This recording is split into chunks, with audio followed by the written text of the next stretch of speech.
आज हम जिस समय में रहते हैं उस समय में विज्ञान ने काफ़ी ज़्यादा तरक्की कर ली है, पर इतनी तरक्की करने के बावजूद कई ऐसे रहस्य इस दुनिया में मौजूद है जिसके पीछे का असली सच विज्ञान आज तक पता नहीं लगा पाई है।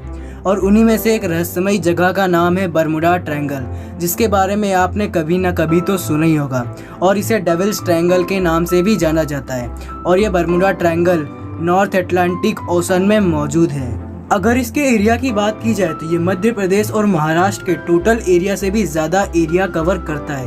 और यह ट्रायंगल इतना रहस्यमय इसलिए है क्योंकि आज तक जितने भी जहाज, समुद्री जहाज और हवाई जहाज इस बरमुडा ट्रायंगल के अंदर गए हैं वो कभी भी वापस लौटकर नहीं आए।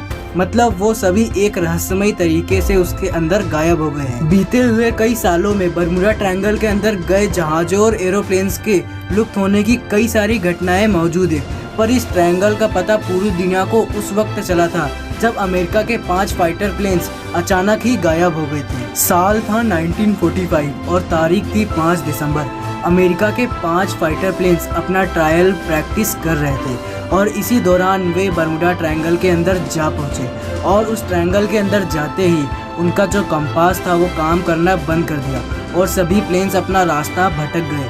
और आखिरी बार उन्होंने अपने बेस से कांटेक्ट करते समय कहा था कि उनका कंपास काम करना बंद कर चुका है और उन्हें पानी हरा हरा दिखाई दे रहा है और कुछ भी सही होता नहीं लग रहा है। और बस इतना ही कहने के बाद उनका कांटेक्ट बेस से पूरी तरह टूट गया और फिर उसके बाद उन 5 एयरक्राफ्ट को कभी भी नहीं देखा गया। इसके बाद खोए हुए उन 5 प्लेन्स को ढूंढने के लिए एक रिसर्च टीम को भेजा गया, लेकिन उसके बाद जो हुआ उसके बारे में किसी ने भी सोचा भी नहीं था, क्योंकि जो प्लेन रिसर्च टीम उन 5 प्लेन को ढूंढने गई थी वो भी एक रहस्यमयी तरीके से गायब हुए। मतलब रिसर्च टीम भी अब गायब हो चुकी थी और अब पूरी दुनिया में उथल पुथल हो गई थी कि आखिर ये ट्रायंगल के अंदर ऐसा क्या है जिसकी वजह से जो भी वहाँ पर जाता है वो गायब हो जाता है। और फिर जब इस सभी पूरी घटना को टीवी पर प्रसारित किया गया तब कई वैज्ञानिकों ने अपनी थ्योरीज निकाली।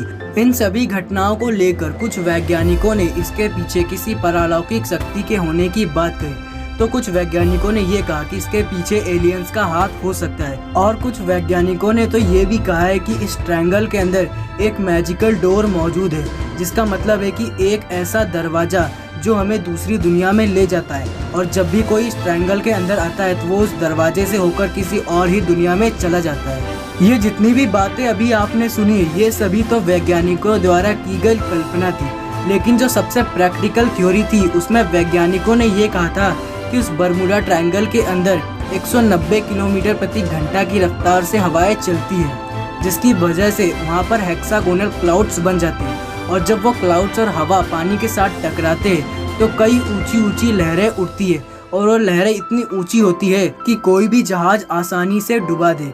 और रही बात एरोप्लेन्स की तो वे इतनी तेज हवा में अपना बैलेंस नहीं बना पाते हैं और उनका जब बैलेंस नहीं बनता है तो उन्हें आखिर में क्रैश ही होना पड़ता है। पर अगर हम इस थ्योरी को भी सच माने तो वो प्लेन्स और जहाज जो पानी में डूब गए थे उनके मलबे तो हमें मिलने चाहिए थे, है ना? पर ऐसा बिल्कुल भी नहीं है। कई बार कोशिशें की गई लेकिन किसी भी जहाज और एरोप्लेन का मलबा हमें नहीं मिल पाया है और इसीलिए ये आज भी एक रहस्य बनकर रहा है, क्योंकि जब भी किसी ने इस ट्रायंगल के अंदर जाकर इसकी सच्चाई ढूंढने की कोशिश की है तो वो कभी उस ट्रायंगल से बाहर ही नहीं आ पाया। आप लोग बरमुडा ट्रायंगल के बारे में क्या सोचते हो कमेंट करके ज़रूर बताएं। और अगर आपको वीडियो अच्छा लगा हो तो लाइक करना और सब्सक्राइब करना बिल्कुल भी मत भूलना, क्योंकि मैं आपके लिए ऐसी ही नई नई वीडियोस लाता रहता हूँ।